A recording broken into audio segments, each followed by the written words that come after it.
John Kear, how's the mood in the camp this week? There was a tinge of disappointment after such a massive effort that there wasn't some reward for it, but there was also some satisfaction in that aspects of our game that we'd worked upon, and the attitude side of our application was really top class. So, we were pleased with the performance, but obviously disappointed that we came away with nothing. Narrow defeat against London in that opening game, but it must fill yourself and the players with a lot of optimism for the season ahead.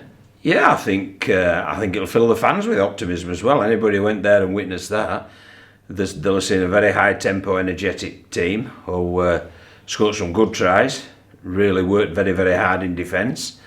We created, as well as scoring 3 tries, we created another 3 half chances that if we'd have taken them, it'd have been a totally different thing on the scoreboard. But we've got to accept the fact we scored 3, they scored 3, and ultimately it was 2 goal kicks that proved the difference, and we've got to attempt to rectify that in the fullness of time. You mentioned after the London game in your press conference that you were going to have a look at the goal kicking. Is that something that you've looked at this week? It is, yeah. I mean, both Rowan, Joe Brown and Jordan Lilly have been out there practising, and we've given them a set routine that they've had to adhere to, and then obviously we're going to assess who's striking the ball best, etc. prior to the game. So whoever we feel striking the ball best will get the job on Sunday at York.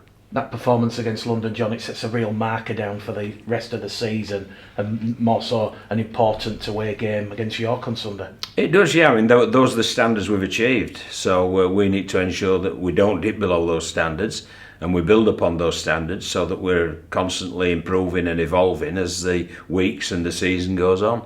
And it was a pretty good foundation, and I was very happy, as I say, with the performance, and there was only the outcome that proved shabby for us, and as I say, we've discussed the reasons behind that. Another tough assignment, the York City Knights. They'll be itching to pick up their first win, just like the Bulls. Yeah, they certainly will, yeah. I mean, I thought they went okay at Toulouse, to tell you the truth, and it was only the last sort of 15 minutes or so when, in a strange game, Toulouse went a man down, and it seemed to energise them, and they probably played their best rugby when they were down to 12 men.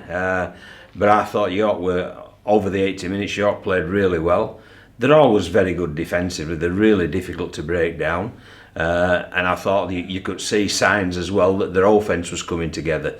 But obviously our job is to attempt to nullify their attacking play and exploit any perceived weaknesses that they've got in their defence, and that's what we'll attempt to do.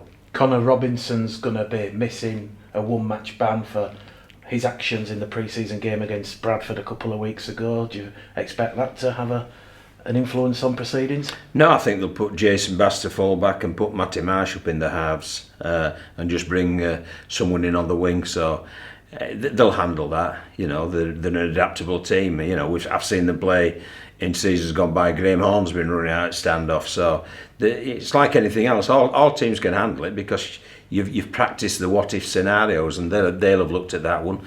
And it also looks as if I think Connor will be out for a lot longer than that 1-game ban because of the injury that he picked up Toulouse. So I send him all our best wishes, and I hope he recovers as quickly as possible from his injury. York and Bradford know each other really well based on prior meetings, John. 2018, 2019, very little between the two sides. Really special occasions. York and Bradford bring out the very best in each other. Yeah, I think it's a great occasion.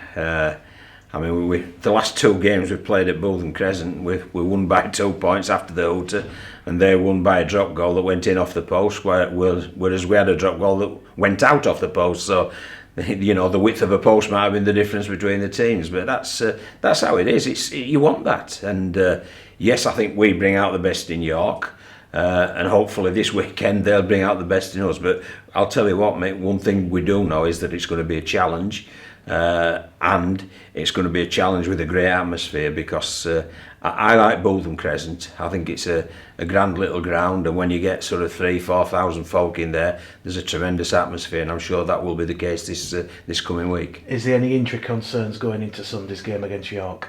No, just the long-term injuries. You know, we've just had Sam Barlow and Conor Farrell, and obviously George Flanagan suspended. But apart from them, we've screwed up okay from the London game, and we can dust ourselves down and go further forward. So not many drastic changes to your 21-man squad? No, and I've spoke to Lee Ratford as well at Hull, and you know, I sort of told Lee that we weren't going to ask for any Hull players, and that's as a reward to our younger players, because you know, Eben Sker and Brad Gallagher both were tremendous, and I think it would be a little unfair if we brought someone in just as on dual reg or whatever after all the hard work they've done in pre-season, after that first performance. I'm not saying that will remain the case, but for this week, because of my satisfaction with the performance, they get another shot, and it's up to them to force me to keep telling Lee Ratford, well, you know, we don't want any of your players this week. Do you feel that players like Eben Sker and Brad Gallagher are rewarding your faith in them with their first championship start last week? Yeah, I think so. Yeah, I think they're rewarding the club for all the hard work, you know, and the development pathway that's been put into them. So I think it does show that it's the right way to go, to attempt to grow your own. And, you know, if you look at the 17 who played last week, there are a lot of homegrown players within there.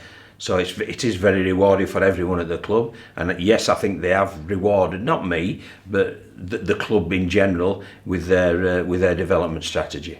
The reserves featured their first game on Saturday, John. Again, another positive, heartening performance, a very narrow defeat against a strong Hull FC side. Yeah, it was a great performance, it really was. And that's another reason behind my conversation with Lee Ratford, because, you know, if we were to bring anyone in, we've got to also explain to our reserves, well, they're a lot better than you, and the proof of the pudding was in the scoreboard. They weren't that much better than them. It was 20 points to 18. They lost with the last play of the game, so yeah, they were very good indeed, and we're in a good position, and hopefully we can build upon that good position and advance and up the league, and also advance with regards to where we are as a club. Is one of your hardest jobs then, John, at the early part of the season, trying to keep everybody happy?